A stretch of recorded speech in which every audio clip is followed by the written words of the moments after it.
population, albeit in a very large landmass. But, nevertheless, there is communication. Again, we've got the internet, and 20 years ago when they were, breaking out, Australian wines were hitting the scene, they didn't have that. You do. Yep. We will come together, and it's always so positive listening to a lot of the guys that you have on there as well. Even though we're a big country, the biggest island in the world, small nation, we're international now, aren't we? I mean, it's great to listen to a lot of the people that represent their own companies. I love listening to Billy Belts from great. Lost Cause, who's just setting up now, and just the idea of educating and engaging and entertaining rather than just selling. That doesn't work. No one wants to be bamboozled with sales promos, but people like to be educated. People like to learn. So guys like Billy and Frank and Ash have just created this awareness that has gone even further for me. So I'm really now loving the idea of a lot of TED Talks. I do a lot of inspirational TED Talks, watching them, that is, and the ideas. And where we lock into people's psychology marketing nowadays is just amazing. Like, I think it's a dirty trick if I was to look at it from a marketing point of view. Like, God damn it, man, that's how they trick me to buy their product, But when we realise that people align themselves, or people are aligning where they spend their money, so they're aligning their values with their wallet. And if they believe in what a company is doing and they believe that belief reflects theirs, they're going to support you. Because what it does is it creates this concrete confirmation that if I, like me personally, believe in something, and I believe that we should look after the bees and we need to do something for the bees, and then I find a company out there that believes that as well, all they've done is reaffirmed my belief. I'm not suddenly going, oh, you've convinced me. I'm finding a company that believes what I believe, and I think that's really important. And I think a lot of people are starting to do that now. They're aligning their wallet, they're aligning their hard work with their values, which we haven't seen before in the past. And so if we can, create that environment where we're engaging people, we're solidifying their beliefs, because I believe in it. This is a small company. We are a family owned. There's no company. It's basically, myself and my partner, named after our two kids. If people feel what we're trying to do and that resonates with them, we're going to, fingers crossed, be successful, because we're reaffirming their beliefs. We're not forcing our beliefs upon people. So that's really important for what you guys are doing over there, and what's driving a lot of this change is that belief. And Frank, for instance, he has this thing with Patagonia where he wants to become part of the Patagonia project. Patagonia, the clothes-making company, they a little while ago went to all their suppliers, look, you need to start making environmentally sustainable, I think it's cotton, and if you can't, we're not going to buy with you. That caused all these farmers to start to care about what they were doing. And then they create this institution where, Golden Coast and me want to be a part of the Patagonia project because they're inspired to do that. That's what they do for us. So Golden Coast inspire us to believe in what we want to believe and stand by our values, because it reaffirms other people's values. People will support us because we're believing in the same thing that they believe in, I guess. Yeah, I think that makes good sense. Because, like you say, people will purchase what aligns with what they feel comfortable with. Whether that's a belief system or any number of other different things that are important to them. Another thing, just putting my marketing hat on for a moment, is people love a good story. Love it. And you're in a culture where stories are how the history was transmitted. Oh, nice time. Yeah, we are. Yeah. Yeah, and when you said that earlier, it made me think, because we were kind of big on writing stuff down. I mean, there is some oral transmission, but not as much as there is in some other places. And oral transmission of your history is something that's important. So, this is something that you can utilize. Okay, taking the marketing hat back off. Just saying. I wanted to get that. I could go on for a while on this, and these guys know it, so I'm not going to. On that same note, though, and getting back to the wild availability of vegetables and fruits and whatnot, the lemon myrtle I've had in chocolate, and I know people go insane over it. I've had it as a wine, and I particularly liked it myself, and know that everyone else agreed with it. I think there's something about lemon myrtle that's already really readily accepted in the Australian market that I'm just dying for someone to make a commercial mead with lemon myrtle in it, and it'll practically sell itself. We obviously will need to chat offline about that wine and how it's got that flavour, but this is it. Like, I get really passionate now, and maybe I get a bit crazy, because we use things like lemongrass and we use lemons and citruses, but we have a history in this country that we barely even know about, we've barely even touched on, and that's a perfect example of lemon myrtle. We can use the flowers, we can use the leaves when they're fresh, we can use the leaves when they're dry, lemon myrtle oil, but we've got to harness that knowledge, we've got to pull it out, and I agree, Hamish, I reckon if you put a lemon myrtle mead, it even just sounds good, on the menu somewhere. It does. People will be interested to try it. 100%, mate, 100%.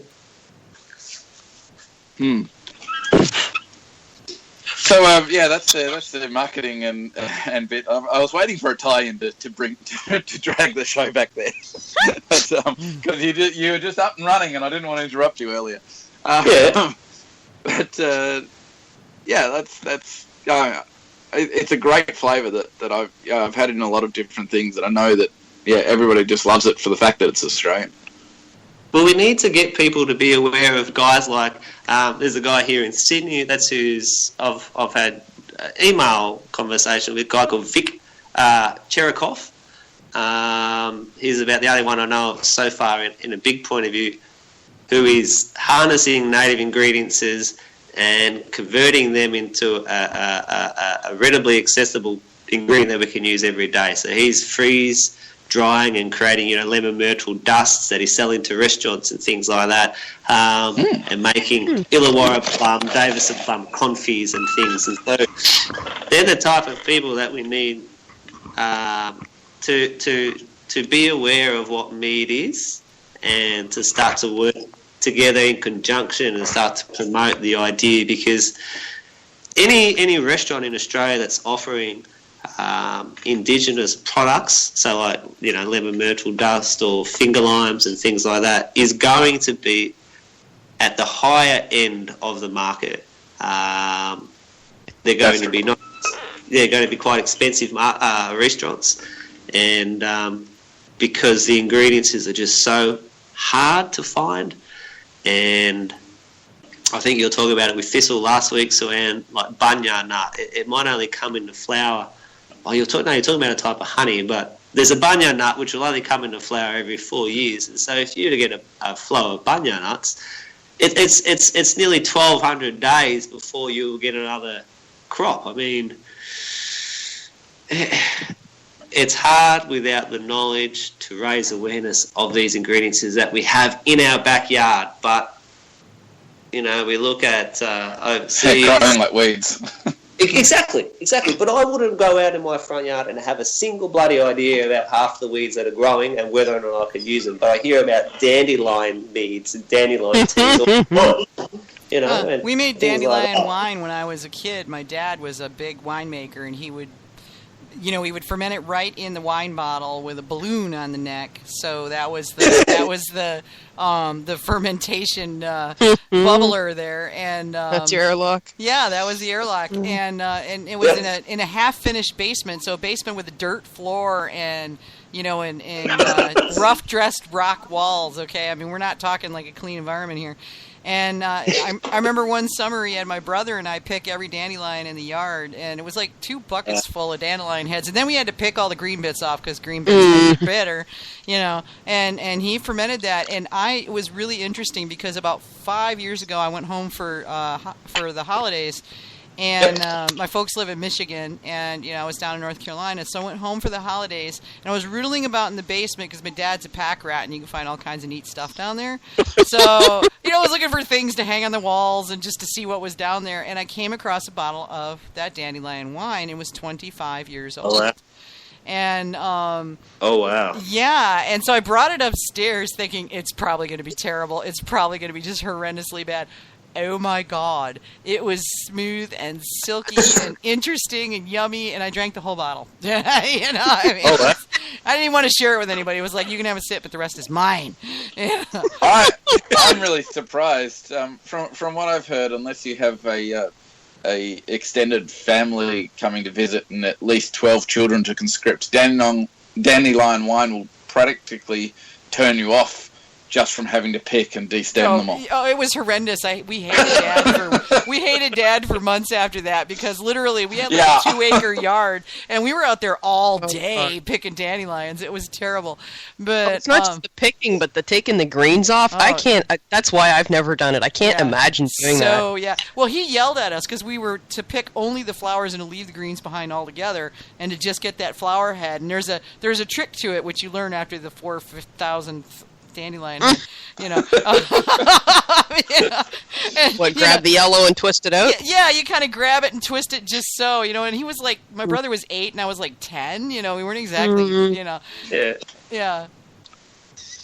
But yeah, David just asked, did I tell my dad that I found it? Yeah, he was upstairs and I brought it up and I said, did you know this was down there? And he's like, no, I had no idea.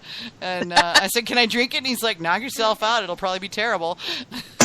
Oh, wow. Did you let him try it? Oh.